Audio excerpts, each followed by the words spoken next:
ଯୋଉଠି ଥାଉ ଯେମିତି ଥାଉ ଘରକୁ ଆସନ୍ତୁ ଆମେ ବି ଗ୍ରହଣ କରିବୁ। ବୋଉ ମୁଁ ଜାଣିଥାନ୍ତି ଆଗରୁ କିଛି ତାଙ୍କର, ମୁଁ ଆଉ ତାଙ୍କୁ ଗ୍ରହଣ କରିନଥାନ୍ତି। ମୁଁ ତ ଭଲ ଜାଣୁଛି, ଗ୍ରହଣ କରିବିନି କାହିଁ।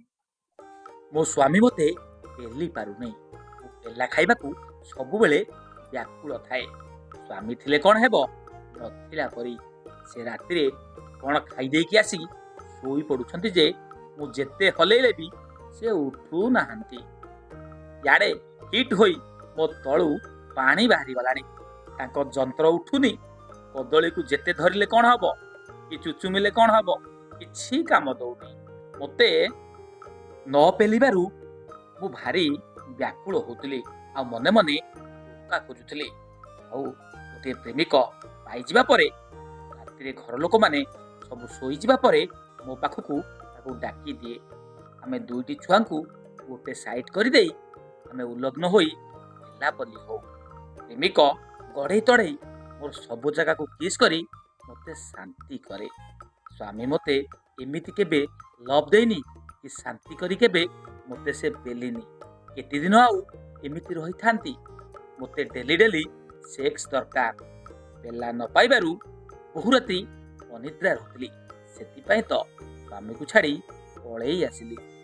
ପ୍ରମିଳା ପାତ୍ର, ମୁଣ୍ଡାଳା, ରଞ୍ଜିତା ପାତ୍ର, ଲଭ୍ ମ୍ୟାରେଜ, ଆଉ ଭଲ ସମ୍ପର୍କ ବି ତମ ବୋଉ ମ୍ୟାରେଜ କଲା ପରେ କେମିତି ତାଙ୍କ ଚାଲିଚଳଣି କେମିତି ଭଲ ଥିଲା।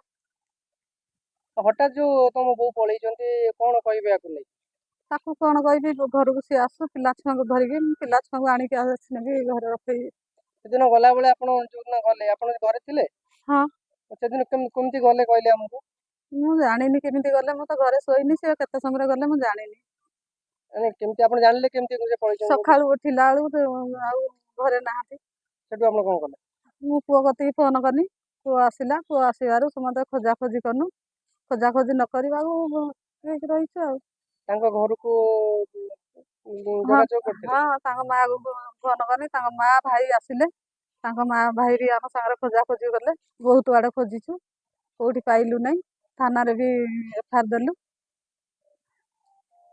ଯୋଉଠି ଥାଉ ଯେମିତି ଥାଉ ଘରକୁ ଆସନ୍ତୁ ଆମେ ବି ଗ୍ରହଣ କରିବୁ। ଆଗ ଭଳି ତାଙ୍କୁ ସେଇଭଳିଆ ଶ୍ରଦ୍ଧା କରିବେ ତ? ହଁ, ସେଇଭଳିଆ ଶ୍ରଦ୍ଧା କରିବି। ମୋ ନାତି ନାତୁଣୀ ବୋଉ ମୁଁ ଜାଣିଥାନ୍ତି ଆଗରୁ କିଛି ତାଙ୍କର, ମୁଁ ଆଉ ତାଙ୍କୁ ଗ୍ରହଣ କରିନଥାନ୍ତି। ମୁଁ ତ ଭଲ ଜାଣୁଛି, ଗ୍ରହଣ କରିବିନି କାହିଁ। ସେପଟେ ସ୍ୱାମୀ ଜଣକ ସ୍ତ୍ରୀକୁ ବହୁ ଖୋଜାଖୋଜି କଲେ ମଧ୍ୟ ପାଉନାହାନ୍ତି। ବାଧ୍ୟ ହୋଇ ସେ ଥାନାର ଦ୍ୱାରସ୍ଥ ହୋଇଛନ୍ତି। ଶାଶୁ ମଧ୍ୟ ନାତି ନାତୁଣୀକୁ ଝୁରି ଝୁରି ଆଖିରୁ ଲୁହ ଝରାଉଛନ୍ତି, ଆଉ କହୁଛନ୍ତି, ତୁ ତ ଗଲୁ ଗଲୁ, ମୋ ନାତି ନାତୁଣୀକୁ କାହିଁକି ନେଲୁ? ଯୁଆଡ଼େ ଯାଇଛୁ ଫେରିଆ, ମୁଁ ତୋତେ କିଛି କହିବିନି।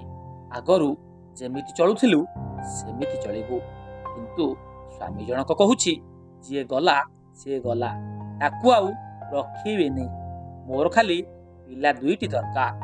ଦର୍ଶକ ବନ୍ଧୁ, ଆମେ କହି ରଖୁଛୁ, ଯାଜପୁର ମୁଣ୍ଡବାଳ ଅଞ୍ଚଳର ଅଶୋକ ପାତ୍ର 6 ବର୍ଷ ତଳେ ଆନନ୍ଦପୁର ଅଞ୍ଚଳର ରଶ୍ମିତା ପାତ୍ରଙ୍କୁ ପ୍ରେମ ବିବାହ କରିଥିଲେ। ଭଲରେ ଭଲରେ ତାଙ୍କ ଦୁହିଁଙ୍କର ସମୟ ଅତିବାହିତ ହୋଇଥିଲା। ୟା ଭିତରେ ତାଙ୍କ ଓରସରୁ 2ଟି ସନ୍ତାନ ଜନ୍ମ ହୋଇଥିଲେ। କିନ୍ତୁ ଗତ 4 ଦିନ ତଳେ ସ୍ୱାମୀ ଶ୍ୱଶୁର ଘରେ ଥିବାବେଳେ ସ୍ତ୍ରୀ ଜଣକ ରାତି ଅଧରେ 2ଟି ଛୁଆଙ୍କୁ ଧରି ପ୍ରେମିକ ସହିତ ଛୁଁ ମାରିଛି, ଯାହା ଏବେ ସ୍ଥାନୀୟ ଅଞ୍ଚଳରେ ଜୋର ଚର୍ଚ୍ଚା ଧରିଛି। Report MS news.